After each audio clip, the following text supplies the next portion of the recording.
नमस्कार दोस्तों, एजुकेशन 24 में आपका स्वागत है। दोस्तों, आज का वीडियो आप सभी के लिए बहुत ही खास होने वाला है, क्योंकि आज के इस वीडियो में मैं आपको बीए फर्स्ट ईयर की सेकेंड सेमेस्टर में आपका जो सब्जेक्ट है मिड हिस्ट्री यानी कि मध्यकालीन इतिहास, उसके अंदर जो भी क्वेश्चन आने वाले हैं, इस वीडियो के अंदर मैं आपको आने वाले क्वेश्चन के बारे में बताऊँगा। सो आप इस वीडियो को ध्यान से देखिएगा ताकि आपको आने वाले क्वेश्चन के बारे में अच्छे से पता चल सके। और जो भी स्टूडेंट बीए फर्स्ट ईयर के अंदर है, जिनका सेकेंड सेमेस्टर का एग्जाम होने वाला है या फिर सेकेंड सेमेस्टर का एग्जाम चल रहा है, वो लोग इस वीडियो को ध्यान से देखें और कमेंट करके बताएं कि उनको नेक्स्ट क्वेश्चन पेपर किस सब्जेक्ट के ऊपर चाहिए, ताकि आपके कमेंट के अनुसार मैं आपको क्वेश्चन पेपर दे सकूं। दोस्तों, आगे बढ़ने से पहले मैं आपको बता दूं कि ये जो आपका क्वेश्चन पेपर होने वाला है, इसके अंदर आपका मध्यकालीन भारत का इतिहास 1206 ईस्वी से लेकर 1757 ईस्वी के बीच से क्वेश्चन पूछेगा। यानी कि आपका जो क्वेश्चन पेपर होने वाला है, यहाँ पे आपको 1206 ईस्वी से लेकर के 1757 ईस्वी के बीच में जो भी क्वेश्चन है उसको तैयार करना है। तो यहाँ पे हम लोग सबसे पहले अति लघु उत्तरीय प्रश्नों के बारे में जानेंगे, फिर उसके बाद लघु उत्तरीय प्रश्न और लास्ट में दीर्घ उत्तरीय प्रश्नों के बारे में जानेंगे। तो यहाँ पे सबसे पहले हम लोग अति लघु उत्तरीय प्रश्नों के बारे में जानेंगे। तो अति लघु उत्तरीय प्रश्न में पहले प्रश्न की बात की जाए तो यहाँ पे आपका पहला प्रश्न दिया हुआ है, विजेता के रूप में इल्तुतमिश का मूल्यांकन कीजिए। पहला क्वेश्चन कह रहा है जो इल्तुतमिश है, यहाँ पे आपको विजेता के रूप में इल्तुतमिश का मूल्यांकन करना है। अब अगले क्वेश्चन की बात की जाए तो यहाँ पे आपका दूसरा क्वेश्चन दिया हुआ है, भारत में गुलाम वंश की स्थापना में ऐबक की क्या भूमिका थी।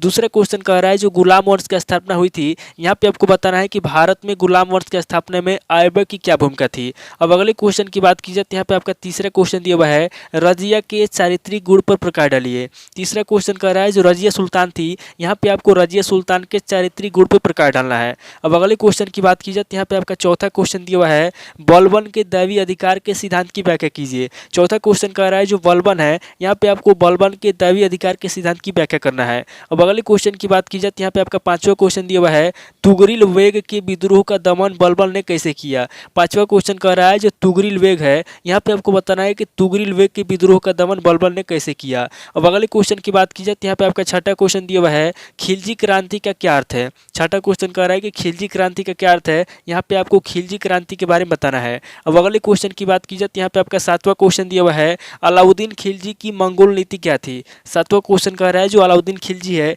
उसकी मंगोल नीति क्या थी, यहाँ पे आपको अलाउद्दीन खिलजी के मंगोल नीति के बारे में बताना है। अब अगले क्वेश्चन की बात की जाए तो यहाँ पे आपका आठवां क्वेश्चन दिया हुआ है, बटाई पर टिप्पणी लिखिए। आठवां क्वेश्चन कह रहा है जो बटाई है, यहाँ पे आपको बटाई पर टिप्पणी लिखना है। अब अगले क्वेश्चन की बात की जाए तो यहाँ पे आपका नवा क्वेश्चन दिया हुआ है, हुमायूं की मृत्यु कब और कैसे हुई। नवा क्वेश्चन कह रहा है जो हुमायूं है उसकी मृत्यु कब हुई और कैसे हुई, यहाँ पे आपको बताना है कि हुमायूं की मृत्यु कब हुई और कैसे हुई। अब अगले क्वेश्चन की बात की जाए तो यहाँ पे आपका 10वां क्वेश्चन दिया हुआ है, अकबर की राजपूत नीति क्या थी। 10वां क्वेश्चन कह रहा है जो अकबर है, अकबर की राजपूत नीति क्या थी, यहाँ पे आपको अकबर की राजपूत नीति के बारे में बताना है। अब अगले क्वेश्चन की बात की जाए तो यहाँ पे आपका 11वां क्वेश्चन दिया हुआ है, गुरु तेग बहादुर कौन थे। 11वां क्वेश्चन कह रहा है कि गुरु तेग बहादुर कौन थे, यहाँ पे आपको गुरु तेग बहादुर के बारे में बताना है। अब अगले क्वेश्चन की बात की जाए तो यहाँ पे आपका 12वां क्वेश्चन दिया हुआ है, ताजमहल पर टिप्पणी लिखिए। 12वां क्वेश्चन कह रहा है जो ताजमहल है, यहाँ पे आपको ताजमहल पर टिप्पणी लिखना है। अब अगले क्वेश्चन की बात की जाए तो यहाँ पे आपका 13वां क्वेश्चन दिया हुआ है, सूफी संप्रदाय के शाखाओं का वर्णन कीजिए। 13वां क्वेश्चन कह रहा है जो सूफी संप्रदाय है, यहाँ पे आपको सूफी संप्रदाय के शाखाओं का वर्णन करना है। अब अगले क्वेश्चन की बात की जाए तो यहाँ पे आपका 14वां क्वेश्चन दिया हुआ है और अति लघु उत्तरीय प्रश्न का लास्ट क्वेश्चन दिया हुआ है, भक्ति आंदोलन का महत्व बतलाइए। 14वां क्वेश्चन कह रहा है कि जो भक्ति आंदोलन है, यहाँ पे आपको भक्ति आंदोलन का महत्व बताना है। तो ये टोटल आपके 14 क्वेश्चन हो गए जो आपसे अति लघु उत्तरीय प्रश्न में पूछे जाएंगे। और आगे हम लोग लघु उत्तरीय प्रश्नों के बारे में जानेंगे। तो यहाँ पे लघु उत्तरीय प्रश्नों में पहले प्रश्न की बात की जाए तो यहाँ पे आपका पहला प्रश्न दिया हुआ है, एक शासक के रूप में कुतुबुद्दीन ऐबक का मूल्यांकन कीजिए। पहला क्वेश्चन कह रहा है जो कुतुबुद्दीन ऐबक है, यहाँ पे आपको एक शासक के रूप में कुतुबुद्दीन ऐबक का मूल्यांकन करना है। अब अगले क्वेश्चन की बात की जाए तो यहाँ पे आपका दूसरा क्वेश्चन दिया हुआ है, रजिया के पतन के कारणों का उल्लेख कीजिए। दूसरा क्वेश्चन कह रहा है जो रजिया सुल्तान है, यहाँ पे आपको रजिया के पतन के कारणों का उल्लेख करना है, यानी कि रजिया सुल्तान का पतन कैसे हुआ उसके पतन के कारण बताना है। अब अगले क्वेश्चन की बात की जाए तो यहाँ पे आपका तीसरा क्वेश्चन दिया हुआ है, बलबन के राजत्व सिद्धांत की विवेचना कीजिए। तीसरा क्वेश्चन कह रहा है जो बलबन है, यहाँ पे आपको बलबन के राजत्व सिद्धांत की विवेचना करना है। अब अगले क्वेश्चन की बात की जाए तो यहाँ पे आपका चौथा क्वेश्चन दिया हुआ है, अलाउद्दीन खिलजी की बाजार नियंत्रण नीति का वर्णन कीजिए। चौथा क्वेश्चन कह रहा है जो अलाउद्दीन खिलजी है, यहाँ पे आपको अलाउद्दीन खिलजी की बाजार नियंत्रण नीति का वर्णन करना है। अब अगले क्वेश्चन की बात की जाए तो यहाँ पे आपका पांचवा क्वेश्चन दिया हुआ है, तुगलक वंश के पतन में फिरोज तुगलक कहाँ तक उत्तरदायी था।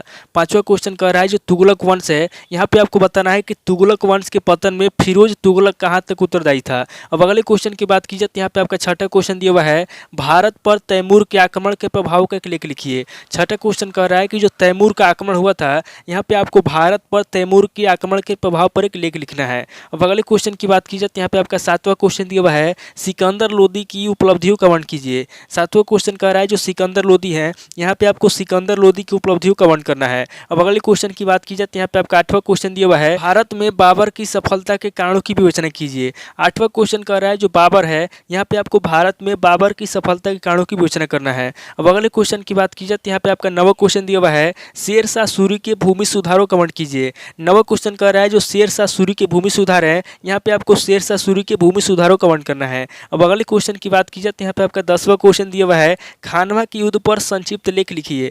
10वां क्वेश्चन कह रहा है जो खानवा के युद्ध हुआ था, यहाँ पे आपको खानवा के युद्ध पर संक्षिप्त में लेख लिखना है। अब अगले क्वेश्चन की बात की जाए तो यहाँ पे आपका 11वां क्वेश्चन दिया हुआ है, अकबर द्वारा स्थापित दीन ए इलाही धर्म और उसके प्रमुख सिद्धांतों का वर्णन कीजिए। 11वां क्वेश्चन कह रहा है जो अकबर है, यहाँ पे आपको अकबर द्वारा स्थापित दीन ए इलाही धर्म और उसके प्रमुख सिद्धांतों का वर्णन करना है।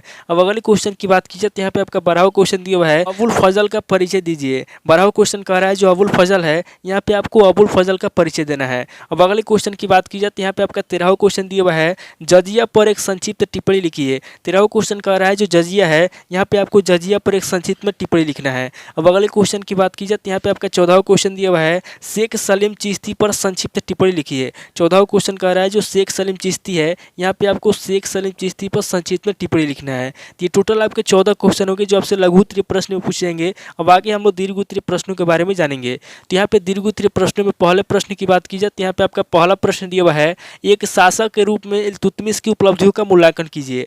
पहला क्वेश्चन कह रहा है कि जो इल्तुतमिश है, यहाँ पे आपको एक शासक के रूप में इल्तुतमिश की उपलब्धियों का मूल्यांकन करना है। अब अगले क्वेश्चन की बात की जाए तो यहाँ पे आपका दूसरा क्वेश्चन दिया हुआ है, मोहम्मद बिन तुगलक की विभिन्न योजनाओं का वर्णन कीजिए, वह क्यों असफल रहा। दूसरा क्वेश्चन कह रहा है जो मोहम्मद बिन तुगलक है, यहाँ पे आपको सबसे पहले मोहम्मद बिन तुगलक की विभिन्न योजनाओं के बारे में बताना है और आगे आपको बताना है कि मोहम्मद बिन तुगलक की जो योजनाएं हैं वो असफल क्यों रहा है। अब अगले क्वेश्चन की बात की जाए तो यहाँ पे आपका तीसरा क्वेश्चन दिया हुआ है, पानीपत के प्रथम युद्ध के कारणों स्वरूप एवं परिणामों की विवेचना कीजिए। तीसरा क्वेश्चन कह रहा है जो पानीपत का प्रथम युद्ध होता है, यहाँ पे आपको सबसे पहले पानीपत के प्रथम युद्ध के कारण बताना है, उसके स्वरूप बताना है और उसके परिणामों की विवेचना करना है। अब अगले क्वेश्चन की बात की जाए तो यहाँ पे आपका चौथा क्वेश्चन दिया हुआ है, अकबर के शासनकाल में मनसबदारी व्यवस्था पर निबंध लिखिए। चौथा क्वेश्चन कह रहा है कि अकबर के शासनकाल में जो मनसबदारी व्यवस्था थी, यहाँ पे आपको मनसबदारी व्यवस्था पर निबंध लिखना है। अब अगले क्वेश्चन की बात की जाए तो यहाँ पे आपका पांचवा क्वेश्चन दिया हुआ है, अकबर के साथ राजपूतों के संबंध का परीक्षण कीजिए। पांचवा क्वेश्चन कह रहा है कि अकबर के साथ जो राजपूतों का संबंध है,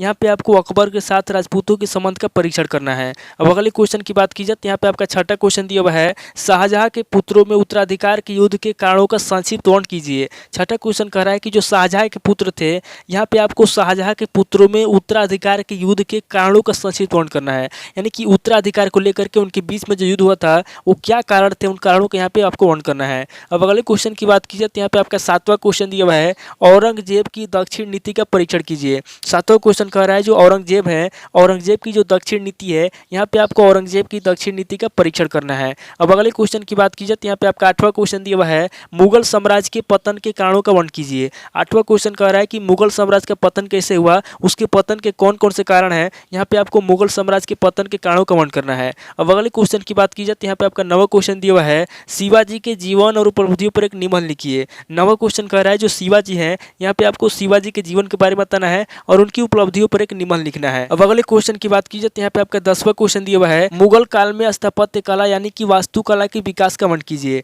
10वां क्वेश्चन कह रहा है कि मुगल काल में जो स्थापत्य कला यानी कि वास्तुकला का विकास हुआ था, यहाँ पे आपको वास्तुकला के विकास का वर्णन करना है। अब अगले क्वेश्चन की बात की जाए तो यहाँ पे आपका 11वां क्वेश्चन दिया हुआ है, जहांगीर के अंतर्गत मुगल चित्रकला के विकास को रेखांकित कीजिए। 11वां क्वेश्चन कह रहा है जो जहांगीर है, यहाँ पे आपको जहांगीर के अंतर्गत मुगल चित्रकला के विकास को रेखांकित करना है। अब अगले क्वेश्चन की बात की जाए तो यहाँ पे आपका 12वां क्वेश्चन दिया हुआ है और दीर्घ उत्तरीय प्रश्न का लास्ट क्वेश्चन दिया हुआ है, सूफी मत की प्रमुख विशेषताओं का वर्णन कीजिए, हिंदू और मुसलमानों ने उन्हें समान रूप से क्यों पसंद किया। 12वां क्वेश्चन कह रहा है जो सूफी मत है, यहाँ पे आपको सबसे पहले सूफी मत की प्रमुख विशेषताओं का वर्णन करना है, उसके बाद आगे आपको बताना है कि हिंदू और मुसलमानों ने उन्हें समान रूप से क्यों पसंद किया। तो ये टोटल आपके 12 क्वेश्चन हो गए जो आपसे दीर्घ उत्तरीय प्रश्न में पूछे जाएंगे। इस वीडियो के अंदर मैंने आपको अति लघु उत्तरीय प्रश्न, लघु उत्तरीय प्रश्न और दीर्घ उत्तरीय प्रश्न तीनों तरह के प्रश्नों के बारे में बता दिया। आप इन तीनों तरह के प्रश्नों को नोट कर लीजिए और किसी किताब से सीरीज से मिलाकर के याद कर लीजिए। तो आज इस वीडियो को मैं यहीं पे स्किप करता हूँ और मिलता है आपसे नेक्स्ट वीडियो में। अगर आपको वीडियो अच्छा लगा तो वीडियो को लाइक कीजिए, शेयर कीजिए और कमेंट करके बताइए कि आपको नेक्स्ट क्वेश्चन पेपर किस सब्जेक्ट के ऊपर चाहिए।